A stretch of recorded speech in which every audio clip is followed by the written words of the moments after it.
Congratulations, you have packed a bug out bag and you're feeling pretty good about things. Or listen, hey, it's okay if you haven't packed yet, but at least you're thinking about the concept of survivalism, prepping, bug out bags, and all that kind of good stuff. So no matter whether you're just brand new to this concept or you're a grizzled veteran like myself, at some point in time, you're gonna have a bug out bag.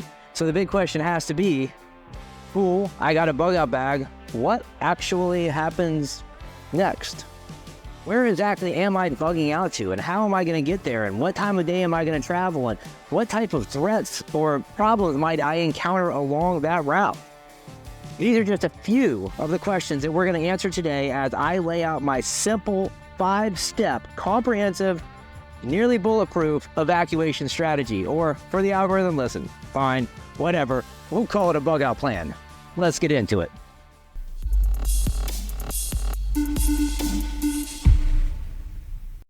Okay, so one thing I want to be clear about real quick here is that bugging out is your last resort type of flex. Ideally, you shelter in place, you ride out that proverbial storm, and you defend your castle. But if you cannot, obviously you're going to need two things in order to be successful in this bug out. You're going to need a bag, and ideally you have a plan.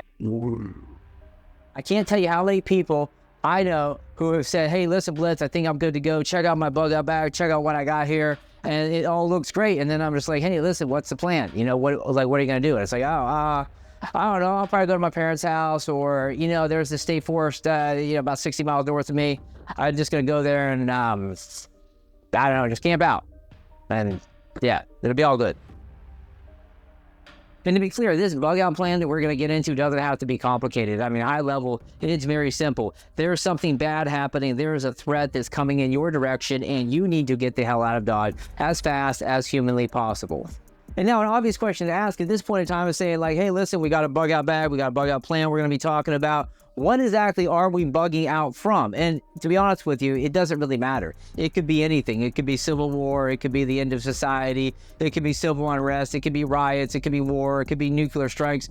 Whatever the case is, the objective is still the same. I'm here, and there's a bad thing coming, and I need to be over here. And so how do I get from point A to point B as fast as humanly possible without dying? Okay, let's go ahead and get into the bug out plan, starting with the obvious, and that is finding the objective in the limit of advance. So basically all that means is I'm here, I need to go here to get away from this threat. How far am I willing to advance on the map to get away from this threat? What is the maximum distance I am willing to travel? What's reasonable, and what awaits me when I get there? And it could be anything, right? It could be a checkpoint that's your objective. It could be a rally point where you meet up with other people. It could be a resupply point, or hey, maybe you have, this super awesome bug out location and a bunker and all that type of fun stuff. But obviously, number one, you got to set that objective. Now that we know our objective and we know where we're at, we can define our area of operations. The AO is the geographical area where operations will take place, and this includes different types of terrain, climate, potential threats, resources, risk, all that type of good stuff. So as we go about reviewing this area, we can start what is called the intel prep of the battlefield, which is just basically getting into this space, getting into this area, gathering and analyzing as much information as possible. And this can include enemy capabilities, weather conditions, terrain features, and things of that nature. And in this process, we can take note of potential risks and develop a plan, a contingency plan to deal with those particular issues. Let's say maybe I need to avoid some known enemy positions that are along my route, and I need to use good, proper cover and concealment. Moving on to step 3, which is pretty simple. At this point in time, we're going to get a high-level view of what a route might look like, and that is just simply from working backwards, looking at the objective, back to your current position. So in just 3 steps, we have a really good idea of the space that we're in, and even a high-level idea, a little bit of what a route, what a path would look like from point A to point B, which is our objective. So now at this point in time, we have to ask the obvious question. Step 4, what are our modes of transport? How are we getting from point A to point B? And this could be one mode of transport. Maybe you're just going to drive the entire way, or maybe, maybe you're going to have your truck like myself, and maybe I'll have an e-bike in there as well. So I can only go so far on my truck, and then I got to jump on my bike to make it the rest of the way. But we have to figure out how we're going to get there, what that vehicle looks like. And then from that point in time, we can go ahead and create our load plan. And the load plan, kind of obviously, right? We have to figure out what type of gear we're going to take on this trip, right? So if I'm rucking it, that gear set, that load plan is going to be different than if I'm driving. So now we move on to the biggest step, and that is actually planning this route. And this is where it's very important to use the PACE protocol to have alternate routes and backups and redundancy, because you can have your primary route, that's great. Well, what if that primary route gets compromised? What's your backup? And using the PACE protocol, you have a primary, an alternate, a contingency, and an emergency route in place.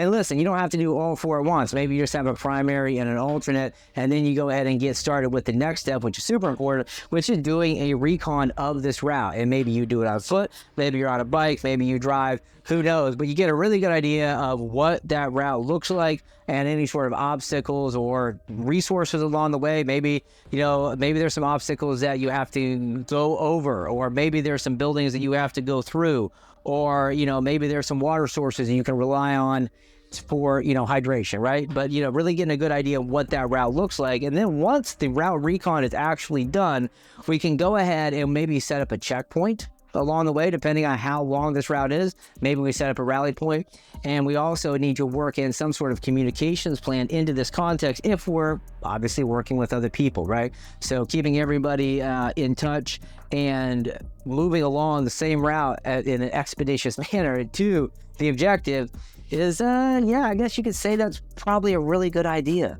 Now, at this point in time, you have a bug out plan and you have a bug out bag, but you cannot stop here. And this is literally where 90% of people stop, because they think they're good. Well, guess what? You're not good until you actually manifest this plan that's either locked up here or on paper. You manifest it into real life and figure out if it actually works.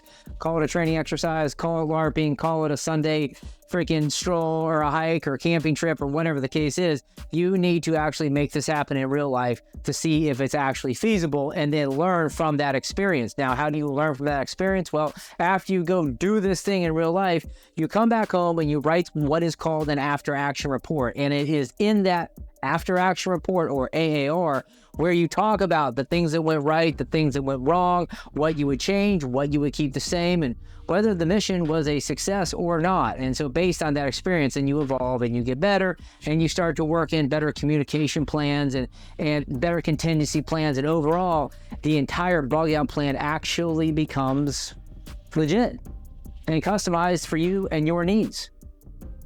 If you're new to the process, I suggest starting small, work with something in your local area, and then build up from there. And then if you need any information, for God's sakes, on building bug out bags, Lord knows I've spent more than enough money, too much money, we won't disclose how much money, on building bug out bags and actually testing them in real life. So you're definitely going to want to check out the video suggestions that are going to be popping up here in a minute. And I guess high level, what else is there to say? There's nothing else to say. I hope you have an awesome day, night, whatever, wherever you are. Stay safe, stay prepared, and I'll see you in the next one.